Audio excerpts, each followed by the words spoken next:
da tua Escritura Sagrada. Em nome de Jesus oramos. Amém e amém.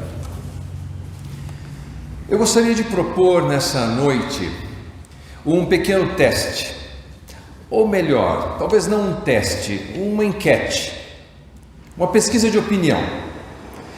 Eu vou ler alguns trechos e vou perguntar se você concorda com a afirmação do texto.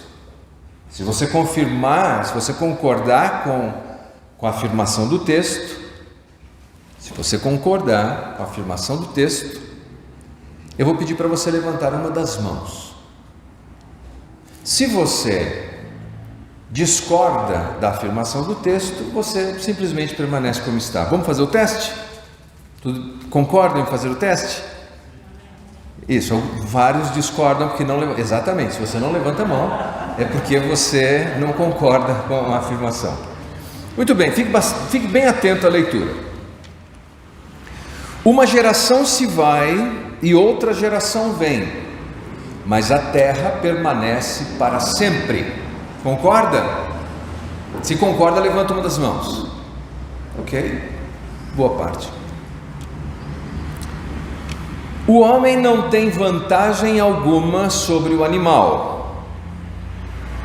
O homem não tem vantagem alguma sobre o animal. Concorda? Poxa, ninguém concorda. Aproveite o que você tem em vez de desejar o que não tem. Concorda? A maioria concorda, excelente. O sono do trabalhador é ameno, quer coma pouco, quer coma muito, mas a fartura de um homem rico não lhe dá tranquilidade para dormir. Concorda? A audiência dividida. Não sejas demasiadamente justo, nem demasiadamente sábio, porque te destruirias a ti mesmo. Não sejas demasiadamente ímpio, não sejas louco, porque morreria antes do tempo. Concorda? Ok. Essa aqui é um pouco sensível, mas vamos lá. Juízo que ainda procuro e não o achei. Entre 1000 homens, achei um como esperava, mas entre as mulheres não achei nenhuma sequer. Homens, eu recomendo que, se você está acompanhado, não concorde. Veja você, todas essas afirmações foram extraídas do livro de Eclesiastes. Todas essas afirmações foram tiradas diretamente da palavra de Deus. Será que então isso significa que nós deveríamos concordar com todas essas afirmações? Porque o texto que vamos meditar brevemente hoje à noite é esse texto do livro de Eclesiastes. E como é que ouvimos um texto sagrado e conseguimos dizer, não concordo com isso, concordo com isso? Pelo seguinte: quando nós lemos a Bíblia, isso acontece com muita frequência, algumas pessoas tiram o texto do seu contexto por pretexto. E quando nós tiramos as passagens da Bíblia do seu contexto, nós fazemos com que a Bíblia afirme qualquer coisa. Jamais devemos ler a Bíblia pensando os textos fora do seu contexto, porque do contrário atribuiremos virtude naquilo que não é de fato virtuoso. Quando nós olhamos esse texto, existem coisas fascinantes nele que nós podemos encontrar, mas é preciso entendê-lo dentro do seu contexto. E como fazemos isso? A primeira coisa que nós vemos nesse livro, que é um livro francamente estranho. Sabe por que Eclesiastes é um livro estranho?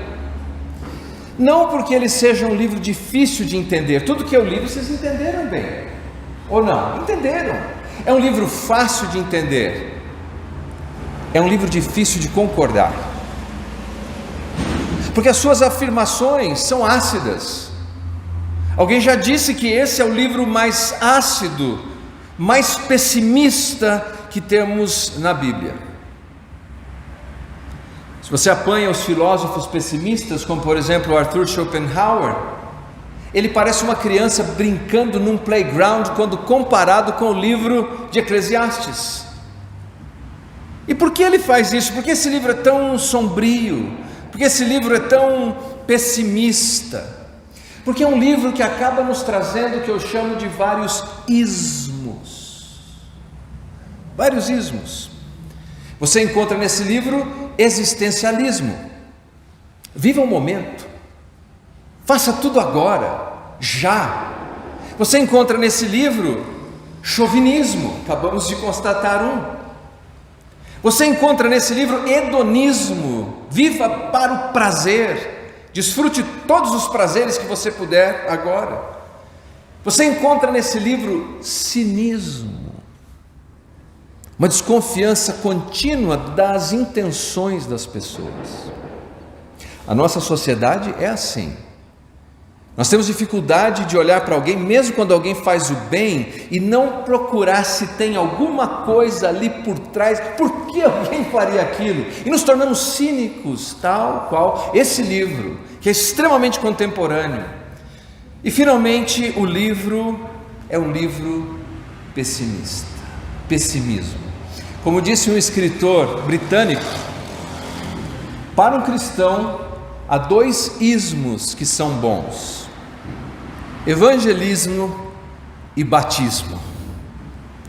Mas não é disso que trata o livro de Eclesiastes. O que temos aqui é um livro que registra um homem que está desiludido com a vida, decepcionado com a vida e deprimido com a vida. Ele está frustrado. E nós conseguimos facilmente deduzir pelo próprio texto a idade desse homem. Ele não é um jovem, ele é uma pessoa madura, é uma pessoa que já tem alta quilometragem, que já passou por muitas experiências, e por essa razão ele chega a essas conclusões. Por essa razão ele está tão decepcionado com as pessoas. Ele já viu muita coisa, ele já sofreu muito, já se desapontou demais e se desencantou. Eu lhe digo, por exemplo, que como um pastor servindo no ministério há 30 anos, uma das coisas difíceis é não ser negativo, particularmente com aqueles jovens que estão começando o ministério, porque algumas ideias que eles trazem, todos felizes e empolgados, você já viu. Já sentiu isso? Eu já vi isso, eu já sei exatamente como termina isso. E você tem que ter um cuidado enorme para não tirar do outro a oportunidade de tentar fazer. É comum que profissionais mais maduros e antigos fiquem assim. Alguém traz a pílula dourada, a ideia genial e mágica, vocês, e a gente vai transmitindo um certo desencanto. Aqui nós temos um homem que está velho em todos os sentidos e um homem que está desiludido. Como sabemos que ele é uma pessoa assim? Porque a descrição do autor, e todos os textos que já li fazem parte aqui de Eclesiastes, por isso não vou ler novamente. A descrição do autor nos apresenta um homem que foi rei em Israel, um homem rico e que foi rei em Jerusalém, que se apresenta como filho de Davi. Ninguém se encaixa nessa descrição, a não ser uma pessoa, o homem mais sábio do mundo antigo. Quem foi? Salomão. A evidência interna do livro, embora o nome dele não apareça no livro, a evidência interna nos aponta para Salomão. O homem mais sábio escreveu esse livro. E o que nós sabemos é que, na sua juventude, o primeiro livro que Salomão escreveu chamava-se Cantares de Salomão. Hormônios à flor da pele, paixão, fogo. Cantares é um livro picante. Os rabinos nem permitiam que as crianças jovens lessem esse livro, mas nós vamos pregar sobre ele, então pode convidar os seus amigos. Mas aquele é o livro da juventude. Eu sou do meu amado, a minha amada. Bom, não vou entrar, só vou antecipar aquela pregação. E o segundo livro de Salomão qual foi? Provérbios. Provérbios, ele começa o livro dizendo: meu filho, cuidado com as mulheres. O que temos agora? Um homem maduro, um homem de meia idade, preocupado com o filho, para que o filho não incorra nos mesmos erros que ele incorreu na vida. Provérbios, seja sábio, tome decisões sábias. Lembre-se, tem um caminho que leva à vida, um caminho que leva à morte. Eu me lembro de uma menina que disse assim para a mãe: ô mãe, você se preocupa tanto com o que eu faço, que eu gostaria de saber o que você fez na minha idade. É Provérbios. É a pessoa de meia idade que sabe como é que é a vida, quais são as armadilhas, e nós não desejamos que os nossos filhos incorram nos mesmos erros. Mas e o livro de Eclesiastes? Eclesiastes é Kohelet em hebraico e significa o pregador ou o debatedor.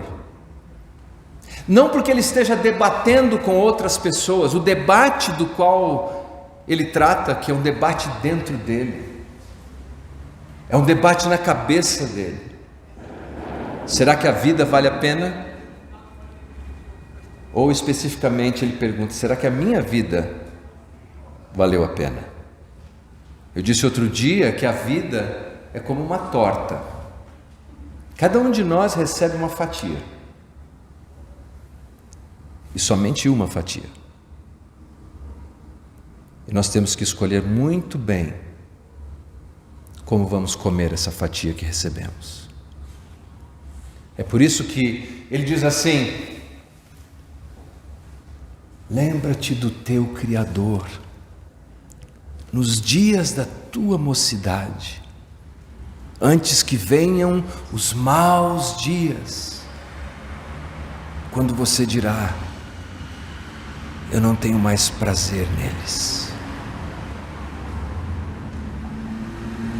Cantares é a paixão, Provérbios é a sabedoria,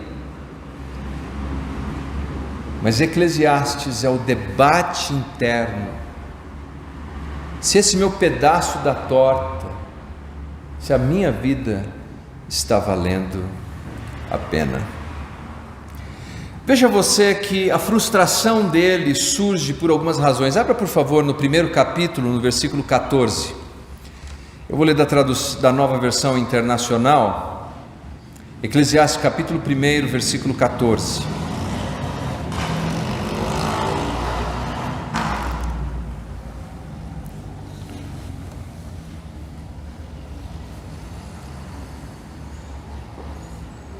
Tenho visto tudo que é feito debaixo do sol, tudo é inútil, é correr atrás do vento, tudo sem propósito, sem sentido, vazio. Note, é o 14, volta um por favor. Atentei para todas as obras que se fazem debaixo do sol, e eis que tudo era vaidade e desejo vão. Atentei, observei. Outra tradução diz: examinei, considerei. O que é isso? Isso tem um nome, meus queridos. O nome disso é empirismo. O que é o empirismo? É você investigar a vida por meio da experimentação. É o que faz a ciência. A ciência, ela é empírica, ela estuda, ela analisa as coisas, ela observa, faz coleta de dados e depois interpreta esses dados. E este homem, veja você, ele tem uma fortuna, ele tem uma função, ele é o rei, ele tem fama. São essas três coisas que a maioria das pessoas deseja: uma função importante, uma grande fortuna e fama. As pessoas desejam isso. E como ele tem essas três coisas que as pessoas desejam tanto na vida, ele pôde se dar ao luxo de aplicar, por assim dizer, um experimento científico à própria vida, um empirismo. Eu observei as pessoas, Eu experimentei a vida, eu testei as coisas, porque tudo que o dinheiro poderia comprar, ele comprou, tudo. E nessa dedicação, ele chega a algumas conclusões. E aqui uma chave importante para o livro de Eclesiastes. Se você está comigo, diga amém. Ele diz: eu observei, eu examinei. Isso se repete talvez dezenas de vezes no livro de Eclesiastes. A visão de Salomão não é a visão de Deus. Salomão está falando daquilo que ele viu, não daquilo que Deus viu. Faz sentido? Não é o que Deus está dizendo que vê, é o que Salomão está dizendo que viu quando ele foi observando a vida. E esse é um equívoco que nós cometemos, como eu disse há pouco, quando lemos um texto fora do seu contexto. É muito comum no ambiente cristão nós ouvimos o seguinte: eu nunca vi um justo mendigar o pão, nem a sua posteridade, a sua geração, não é isso? Mas quem disse isso? Bem, quem disse isso foi o salmista. Mas Jesus nos conta no Novo Testamento que havia um mendigo chamado Lázaro, que era um homem justo, ao ponto de que foi levado para o seio de Abraão após a sua morte. Percebem a tensão que temos aqui?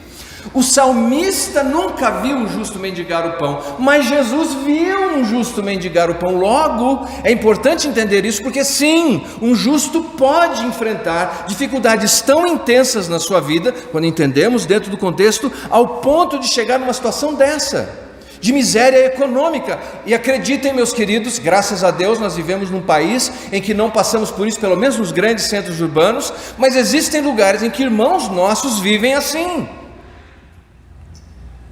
Salomão fala do que ele viu, do que ele interpretou, e basicamente ele chega num ponto que eu chamo de a crise do desperdício. Já viveu a crise do desperdício? Aquela crise em que você começa a olhar para a sua vida e fala: puxa, eu estou perdendo tempo. Eu ouço isso muitas vezes. Eu ouço pessoas falando: não, pastor, eu já estou com essa idade, se eu não resolver agora o negócio não vai. Já viveu isso? E aí a pessoa, quando entra nessa crise do desperdício, ela faz loucuras. Homens fazem loucuras, abandonam a casa, abandonam carreira, abandonam trabalho, porque ele fica louco, querendo aproveitar o que ele supõe que perdeu. Essa crise do desperdício. Veja como ele fez para lidar com tudo isso, esse rei rico, famoso, esse homem de função importante, de fortuna e fama. Se você ler o livro de Eclesiastes, você vai ver que ele experimentou na ciência, na agricultura. Você vê que ele experimentou na arte, na música, na arquitetura, nas galerias, no entretenimento. Naqueles dias não tinha televisão, não tinha Facebook, não tinha Instagram, não tinha Twitter. Ele fazia o quê? Provavelmente um bobo da corte. Contratava um comediante que ia, contava piada, ele ia dormir. Mas com o passar dos dias aquilo entediava, cansava, enjoava. A vida apenas do ponto de vista empírico, quando nós vamos apenas testando, experimentando, tudo cansa. As coisas mais interessantes enjoam. Você viaja para um lugar lindo, 1 dia, 2 dias, 3 dias, 4 dias, 5 dias, e eventualmente você quer voltar para casa. E é isso que ele vai constatando, ele continua. Ele fala de negócios, de como ele ganhou mais dinheiro, ele fala do prazer, ele experimentou prazer com comidas finas, com o vinho, é o que ele descreve, com mulheres, com a filosofia, com a sabedoria. Ele chega a dizer que teve uma biblioteca imensa, e ele fala: mas sabe de uma coisa? Não há fim para os livros. Não há fim. Tédio, cansaço, porque essas coisas, por favor, não me interprete mal, não há nada errado com isso, em desfrutar da vida. Aliás, ele diz isso, que é bom, faz bem desfrutar das dádivas que recebemos. O problema está em quando nós pensamos que essas coisas darão sentido à nossa vida, quando nós pensamos que relacionamentos darão sentido para a nossa vida, quando nós pensamos que o dinheiro dará sentido para a nossa vida. quando nós pensamos que fama dará sentido para a nossa vida. Nada disso. E aí a vida entra num oco imenso. Deixe-me lhe dizer, uma das grandes bênçãos que eu tive na minha vida foi ter me desencantado com a vida quando eu tinha 14 anos de idade. Com 14 anos de idade a vida se tornou tão cinza. Não era nem um dia de chuva. Sabe aquele dia que nem chove nem faz sol? É um cinza. Era assim. E o meu desencanto me fazia pensar na própria morte, continuamente. Nada mais tinha alegria, nada mais tinha sentido.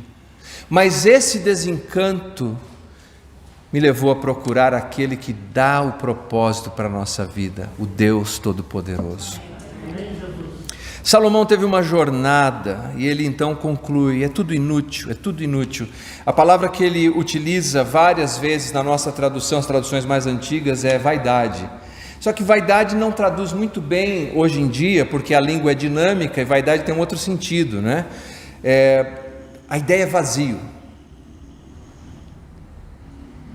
E por 38 vezes ele fala sobre isso, é vazio. Pense só, olha só, ele começa a descrever todas essas coisas, e francamente muitas das coisas que eu sonho, que você sonha, coisas que eu desejo, você deseja, só que a gente não consegue desfrutar de tudo. Ele desfrutou de tudo, e 38 vezes ele diz vazio, vazio, vazio, vazio, vazio, vazio, vazio. Me ajude aí. Vazio, vazio, vazio, vazio, vazio, vai, vazio, vazio, vazio, vazio. Veja quanto, 38 vezes no seu livro, ele diz: é tudo vazio, a beleza é efêmera, você junta dinheiro para deixar para o outro, que você não sabe se vai valorizar o que você deixou. Ele diz: é vazio. Porque ele chega a esse ponto, e aqui uma frase chave, porque ele chega a essa conclusão de que tudo é vazio e que falta propósito. Você vai notar no texto que ele diz por 29 vezes, que a sua observação, que a sua análise empírica, que a sua experimentação se dá debaixo do sol. Perceberam essa frase? Debaixo do sol. O que é debaixo do sol? Ele praticava algo que nós chamamos de visão do túnel. A visão do túnel é uma visão apertada. A visão do túnel é uma visão que não permite ver as coisas na sua plenitude, na sua totalidade. Você vê apenas por parte. E ele apenas enxerga assim, debaixo do sol. Se você quer se frustrar na vida, se frustrar com seus relacionamentos, se frustrar com o seu trabalho, se frustrar com o seu ministério, se frustrar com a criação de filhos, se frustrar com a saúde, e pode seguir a lista, considere a vida apenas debaixo do sol. Se você apanha Richard Dawkins, Sam Harris e tantos outros materialistas, fisicistas, homens que não acreditam que exista qualquer coisa acima do sol, que acreditam que existe apenas essa matéria, eles não conseguem enxergar qualquer propósito para a nossa existência. Não conseguem enxergar qualquer propósito quando passamos por sofrimento. É essa a conclusão de Salomão quando ele olha debaixo do sol. Ele fala: o que acontece com o animal não é diferente do que acontece com o homem. Mas todas as vezes que neste livro ele invoca o nome de Deus, é como se aquele céu de cinza chumbo que ele está considerando, abra algumas janelas e feixes de luz entrem por este céu de chumbo, cinza. A vida só começa a ter sentido novamente, o seu sofrimento, a sua dor, a sua angústia, só começa a fazer sentido quando você começa a olhar além do sol, para cima do sol, e faz o que ele diz: lembrar do seu Criador. Porque antes de fazer isso, para ele a vida é um fatalismo. Fatalismo é uma ideia de que nós somos regidos por forças cegas, sem propósito algum. Nós não somos guiados assim. Mesmo as coisas difíceis que você vive na sua vida, mesmo as dores que você enfrenta na sua vida, as frustrações, há um Deus amoroso, poderoso, que cuida de você e que tem um propósito para a sua vida. E é por isso que no livro, e abra por favor, no capítulo 12, eu vou te mostrar como termina esse livro, como é que ele conclui o livro. Ele conclui o livro dizendo assim: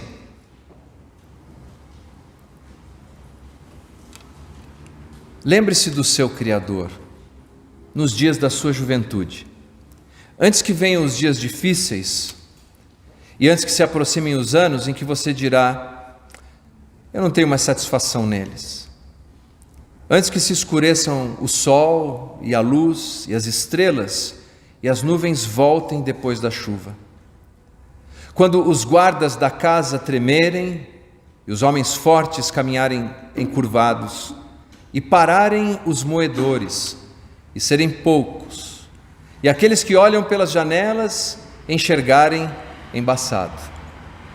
Quando as portas da rua forem fechadas e diminuir o som da moagem, quando o barulho das aves o fizer despertar, mas o som de todas as canções lhe parecer fraco, quando você tiver medo de altura e dos perigos das ruas, quando o florir a amendoeira, o gafanhoto for um peso e o desejo já não se despertar, então o homem se vai para o seu lar eterno e os pranteadores já vagueiam pelas ruas. Sim, lembre-se deles antes que se rompa o cordão de prata ou se quebre a taça de ouro, antes que o cântaro se despedace junto à fonte, a roda se quebre junto ao poço, o pó volte à terra de onde veio e o espírito volte a Deus que o deu.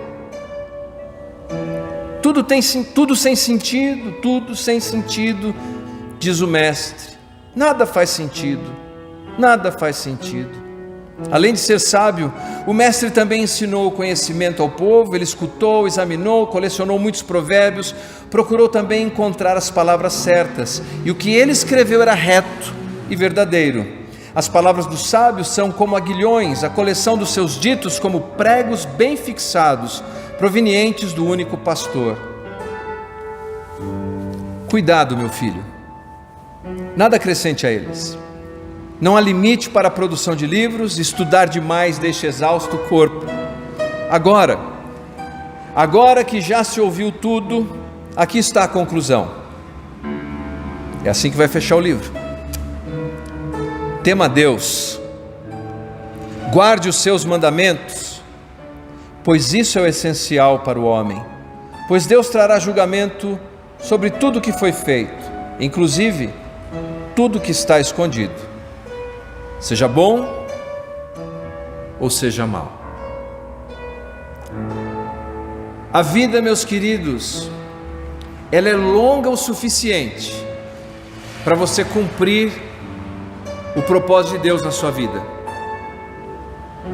mas a vida é curta demais para ser desperdiçada. A sua vida é longa o suficiente para você cumprir os propósitos de Deus na sua vida, mas a sua vida é curta demais para ser desperdiçada.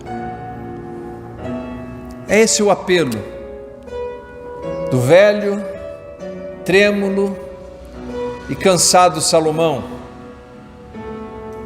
que diz: a parte de Deus, qualquer que seja o seu sucesso ou realização, é vazio.